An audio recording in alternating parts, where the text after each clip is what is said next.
I'm so excited to get to talk to you about your special. First thing I want to jump right into is to tell me this is the fourth special that you've done in 6 years, which that kind of output really does astound me. That is just so great. And it is even crazier considering that you'd stepped away from stand up for as long as you had. How long does it take for you to feel like you're getting kind of hitting that stride again? Because it really is remarkable. Once you hit it, you really were able to kind of get back into it. Well, I never really hit it, right? Because when I first started doing stand up, I quit early. I did it about, I don't know, 60 times. And over the course of, like 2 or 3 years, and I would never stick to the same set. All my friends was like, "You're crazy. What are you doing?" My brother would be like, once you stand up, it's not about creating new stuff. Stand about is about perfecting 5 minutes at a time. And I was like, that's not how I want to do it. I want to try new stuff. And so I just gave myself a lot of anxiety when it came to stand up because I just kept coming up with new stuff. And because I get bored with material. And then when came back to stand up, this was my whole career has been reverse engineered and ass backward. By the time I came back to stand up after Chris Rock heckled me and I quit for 20 years, when I got the balls to come back to stand up, it's because one, I did a movie called Behind the Smile that my brother Damon directed, and I had to play a comedian. And I kind of got bit by the bug, got stung. And then I got the role of Richard Pryor. And I was like, if I'm gonna play a great, then I got to get my ass on stage. I'm a great comedian. And that initially kind of brought me back to the stage, but then the movie went away. But then I had to feed my family, and the acting thing wasn't enough. It was too far in between movies. And I was like, I'm gonna start doing stand-up. And I started out wanting to play a great, and then I was like, I'm gonna be a great. So then once I started doing stand-up, because I was already a writer, I've written movies, created my own TV show, I've written sketch, I've produced TV, produced movies. So I'm a writer, I'm a producer, I'm an actor, I could do characters, and now I'm learning, and I've come from theater. Now, when I get to stand up, it's easy for me to hit a stride because I feel like with a set, I don't need 5 years to cook it. I don't take me that long to write. Like I literally, if I do an hour or I perform, right? All right. So I do a special, and normally I tape like an hour and 45, which I shouldn't do. I should just do an hour. But I just got a lot of shit to say. So when I do my special, the next weekend after I do my special, I go somewhere and I do a brand new hour. So I retire before I edit my set together. I retire that entire set as is being edited because I'm working on the new set. And so it really, God Loves Me took me, Chris Rock got slapped on March 27th and by the time August 7th came around, which is when I filmed the special, in 4 months, I came up with a brand new hour about the slap. But it really wasn't about the slap. It was about my journey knowing Jada, Chris, and Will. And the whole journey was about alchemy, right? So I'm not writing sets. I'm doing these stories that have happened to me. So I'm not worried about jokes. I'm worried about telling the truth in a funny way. And now I have life experience. I think it's easy for me to come up with material because, man, God is my greatest writer. Pain is the well I pull from. When I did Good Grief, my parents died. I lost 60 people I love. I was going through a miserable time in my life. And it was just therapy. There was so many nights I'd cry on that stage, man, just broken. But I was trying to put myself back together piece by piece. And so now I'm working on you know, kind of my sixth special because I can still count headliners, even though I hosted. You know, I'm working on this one, and once again, it's from a beautiful place. Truth, pain, growth. Jokes is beyond jokes for me now, right? Jokes is easy. Jokes is the entertainment. that I hope people that keeps people laughing and entertained throughout the story. But in order to have a story, you have to have some heart and it has to have some healing. And I hope that that's what my sets are doing more than just making people smile, but making people feel good. And how long does it take you to feel confident being so personal on stage? Because I know, I mean, I'm sure it takes a lot for you to get up there and talk about your Mm. parents and to talk about all those things. How long do you feel like I feel comfortable enough doing this material now? I don't think about it. It's just what I do. I don't wait uh, to feel vulnerable. I just live vulnerable. You know what I mean? It's like I don't. I trust the audience, and I trust what I'm feeling on stage, and that if I need to express something, that I'm gonna let it out. I don't feel like should I wait on this? Nah, I throw it all out there. I literally what's crazy about me is I write on a stage. I don't write my jokes down. I come up with the idea and I go, and it in my head I program and I'm like, I'm gonna go live this and write it on a stage in front of a paying audience. So instead of me going to do 5 minutes here, 5 minutes there, 5 minutes there, I go, no, I'm gonna try a brand new hour. And here's the structure in my head. And then I'm gonna do it. And pass or fail. What happens is you really start working and fine tuning your instincts, your comedic instincts. Like, there's something here. It starts with this thing, then something there's a kernel of an idea. And if I work that kernel of an idea for an entire weekend, by the time I'm finished with the weekend, I probably have 15 minutes at work. And I just keep working that. And then the next weekend, that 15 becomes 30. And then it's 45. Then it's an hour and 15. And when you get like right now, I'm like an hour and 30. And I'm like, now I got to shave this bad boy down. What is it? And it takes me about 4 months to do that. To go, okay, this is ready. This is ready to film. Like I can literally film my next special in 2 weeks and be fine. And I just dropped Good Grief in June. And what's crazy is like Good Grief, I had I was working on a completely different set, two completely different sets. And I kind of pushed them to the side because my mother was sick and I needed to talk about it. And I had a really funny 40 minutes, somewhere between my mother dying and my father dying. Will Smith slapped the shit out of Chris Rock. And I was like, wait a second. I need to talk about this. Sorry, Ma, I got to put you to the side and I got to talk about this. And I took 4 months and let's talk about that. And then by the time I finished that, my dad was sick. And then my dad died. And then the hour, I'm like, lucky my dad died because he gave me that last 15 minutes I needed to put that set together. And that's what I think is so great about your stand up is how much of it is finding. I love that you find it on stage, that you don't write anything down because it's everything is connected so intricately. I think it's perfect. It all comes around, which I think is the way that, the best stand up is. Do you record it? Do you listen back to it? Or do you just kind of live in the moment when you're writing on stage? You know what's crazy? I probably record audio, I'd say 95% of the time, but I record it just to have it. But I really record it just to know how long am I doing.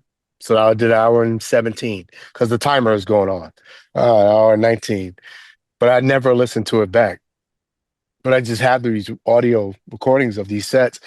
I remember what I do. If I do something really funny, I remember that laugh. And if not, then I can always go to the audio, but I don't need to. I just remember it. And I'm like, oh, I'm gonna Something. add that. It's just years of performing, right? I've been acting since I was like 4, man, doing plays and, you know, and I've been, writing, doing sketch since I was like 18. I have a long career. I just got a young face and I'm kind of new in stand up, but I got a Yeah. really diverse skill set. You know what I mean? I've been like I'm theatrically trained. I went to performing arts high school for drama. Like I know how to do character and animals and all these different things. And now with stand up, like literally everything's coming together. So it's not like normally when you start doing stand up, you're learning not only to tell jokes, but you're learning to tell story. You're learning to act. You're learning to um you're learning characters. I learned all that shit. And then I started doing stand up. So now I could apply all these things I would have learned to stand up. And I don't, it's a whole nother experience for me. It's not just I'm trying to learn these things. No, I'm putting all these thousands of hours and all these different disciplines that I put into work, 4 or 5 different disciplines. And now I'm doing with stand up and I'm putting all these disciplines together. And it's just creating, hopefully, just Marlon, just something different. Nice. I don't know what that is. I think every comedian hits their zone where they find themselves. I've found my own rhythm. I found my own voice. I found my own style. I got my own physicalities and my own like wild perspective, and I have my little bit of heart that I share. But I just I feel like now I'm learning. I'm at a good place with who Marlon Wayans is as a performer, a writer, a producer, an artist, and a comedian. And hopefully, um, they get to see it all on a stage. I feel like I'm not doing stand up. To me, it's like a play.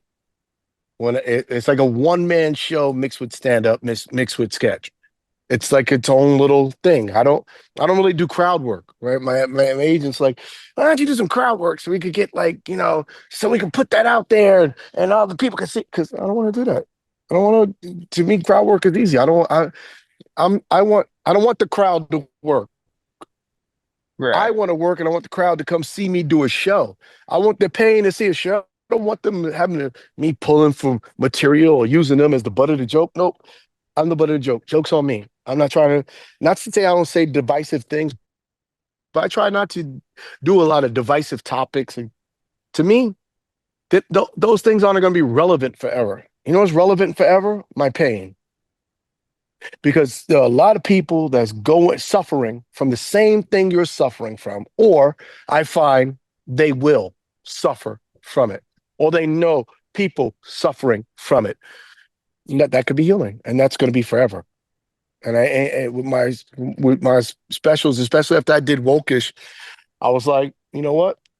Good. I know how to tell a joke. Now it's about the layers of an onion. How truthful can I be?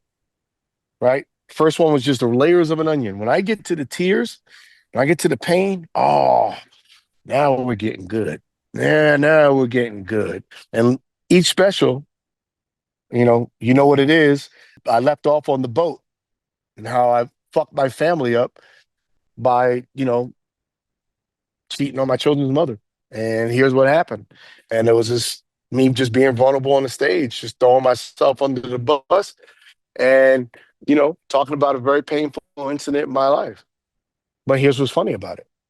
And then the God Loves Me was all truth, all based on like pain and alchemy and trying to be somebody in this business and and and and and, and forgiveness and like so it was and it's about finding your own identity and your own purpose and how God has a purpose for each and every one of us as individuals. And then when I went to Good Grief, man, that was just I'm bearing my soul. I was at a very broken place in my life. And like I said, I cried on stage many a night. I cried when I did the show because it was like I was running Right. from pain for 57 minutes. And then 57 minutes in, the realization of my parents is gone. They're not even going to see this set. It kicked in, and I broke down on that stage. And when that happens, Do you allow yourself to lean into being in that moment when you're breaking down on stage, letting the audience, are you comfortable with letting them see you be that vulnerable? I want the audience to know that they're watching a broken man. And I think the bravest thing I could do is to allow myself to be broken and let people see that I'm hurting too. But yet I'm struggling to get out. This is just a moment. And I'm going to laugh my way back out of this till we get to that punchline 10 minutes from now. And that's life. And I want the audience to know how helpful they've been for me in terms of my therapy. Because when I broke down like that, it was the cheers, the claps, the "I love you, Marlon" from the crowd that helped me lift myself from that sentiment. So yeah, I thought it was important to leave that in. Couple more things about the special. On a completely different note, I've got to say, I've never heard in a stand up special a more loud reaction than when you say the line, "Don't take Kobe, take Shaq." I've never heard a crowd react louder than that moment. And it really made you feel like that is also a shared experience. Everyone united against you at that moment, but you were able to still win them back with how far you went with it. And I've got to know, when that special comes out, do you immediately see backlash for that bit on social media? Like what happens in the aftermath? Because that is a pretty daring bit, and I love what you did with it, but man, is that a risky one. I think people trust my humor. Like I've been doing this for professionally 30 plus years. People know I'm an equal opportunity offender, and you got to be fearless. And sometimes you got to go to a dark place to find this really funny joke. And I like the fact that they're like, "Oh man," because people love Shaq. I love Shaq, but people are thinking that, but people just don't want to Right. say it. I want to say the shit that you're thinking, but you're too afraid to say. I'm pulling my balls out. I'm gonna say that. "Oh, you didn't like that? Well, let me dig a little deeper. That one offended you? Let me dig a little bit deeper. Here's why." And that really was made them feel some type of way. And they talk about his eye, and I understand what he's saying. Even Shaq was like, "That was hilarious." And then when you think I'm done with him, then I'm like, "Don't take Shaq, take Magic. He got AIDS." You let the audience know, "Hey man, fuck you. You don't get to tell me what you think is going too far. I'm gonna tell you. Let me go further and finally find let me find your sense of humor way down deep. Let me find that dark side. Let me find that part of you that laughs at inappropriate shit." And that's when we're getting to the good shit. So I keep drilling. I hear, "Ooh," I'm like, "Oh, okay. Oh, they listening. They're affected some type of way. There's a really funny joke in here." And by the time you get to financial aids, I'm like, all right, you've got the crowd. Like you've got them at that point. I'm But like, they're a lot of it yeah. is, I call it beat them into submission. So I go on these runs that are like 7 minutes long, no break. Changing my dad's diaper. Balls come out. Da da da da. Changing my mother's diaper. What I thought her vagina was going to look like. And that was just the run. And then by the time you get the magic, like I haven't stopped. I'm just like, "Bah, bah, bah, bah, bah, bah, bah, bah, bah, bah." Beat them into submission. By the time I get to minute 37, they're ready to listen. They're ready to listen. Now you could take your time. Now you can just jab here and there. You're in the middle rounds. Now you jab here and there. Now that they listening, you could connect a lot easier. It's understanding your audience too and your style. I know my style of humor. I know the brand of humor. I go on these runs. I do it on my TV show. I do it in sketch. I do it in movies. I have these runs and these tangents, and I'm just like, "Pew," and I don't know where I get it from. Maybe it's, you know, just desperation. But I've always been a fan of Robin Williams and Jim Carrey and guys that can run on. I love that kind of creativity.